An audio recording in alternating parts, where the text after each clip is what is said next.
That's all right. Vaughan, I am so glad I was invited to talk to you today, because we're already friends and we talk all the chances we get as it is, and it's just going to be a fun experience to ask you about your presence at Galloway. And in particularly, I think that's cool because I know just a little bit that you have both your mom's side and your dad's side both here quite a long time. Your mom's a really long time. So tell us about that. My mother's family, the Watkins family, dates back to this church a long time.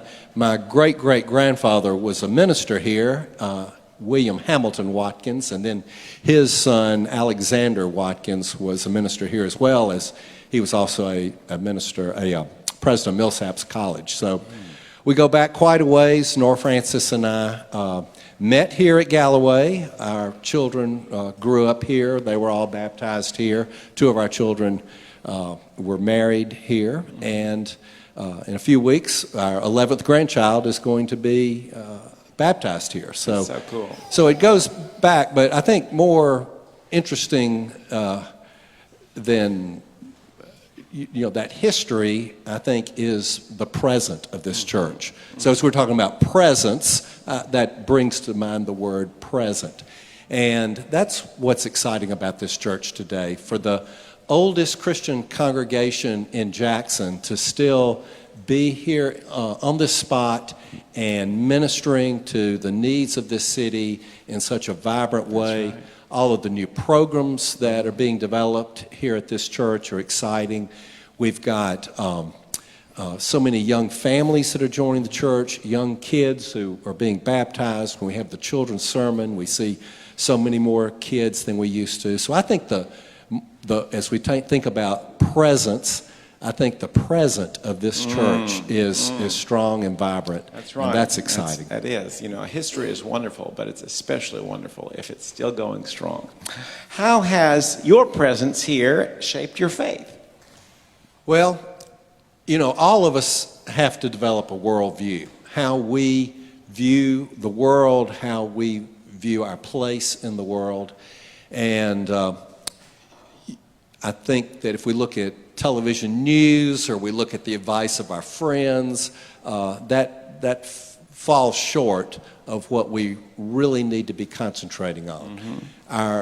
Personally, for me, my faith has been strengthened by my presence at this church in developing my worldview. Particularly, I think the social consciousness of this church and how this church still is so involved in this particular place that we call home, how I deal with my family, how Nora Francis and I both deal with our family, how we deal with our finances. All of these things are shaped by our worldview, developed at this church, because what we have learned here through small groups and our friendships have really informed our worldview, but also have helped us to look at things that are more eternal than temporal here on this earth. That's right. That is so good. How would you encourage others to increase their presence at Galloway? Well, are you familiar with the Gospel according to Woody Allen? I don't know. Woody Allen says that 80% of success is just showing up. And so by our presence here, that is the first step. You have to take a first step in anything that you do. You do. So just by our presence here on Sunday, our involvement with small groups, maybe a Sunday school class, maybe the choir. The choir is always open for new members. Involved in all of the activities of the church, involved in Grace Place. Just that first step of showing up is so important. It is. And because nothing happens until that first step is taken. That's right. Would you mind if I share a very personal story with you a minute? Please do. Many of you some of you may remember this, but in 1999, the Reverend Jesse Jackson was invited to come and preach here at Galloway. And at the time, he was a very controversial figure for various reasons.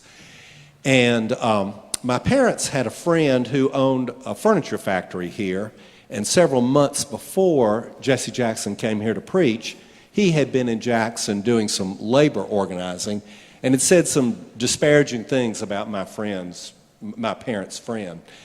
And so when Jesse Jackson was invited to come preach here, my mother said, because of her loyalty to her friend, I don't think I want to go hear him. But then she thought, and she said afterwards, I did go because if there were a blessing to be had, I wanted to receive it.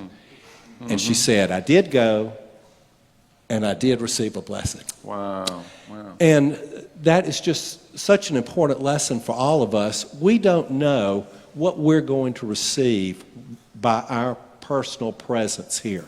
It might be through the sermon, it might be through a particular anthem, a hymn, a prayer. It might be something we pick up in our Sunday school class or other small group. It might be a word that someone says to us during the service. And I think, as important, we don't know what effect we're going to have on other people. Maybe we're going to have a word of encouragement for somebody who's hurting, and we don't even know that. That's right. Maybe by our presence and our witness, we will inspire someone else to get more involved in the life of the church. So that first act of being present is just so important to the development of our faith. That's right.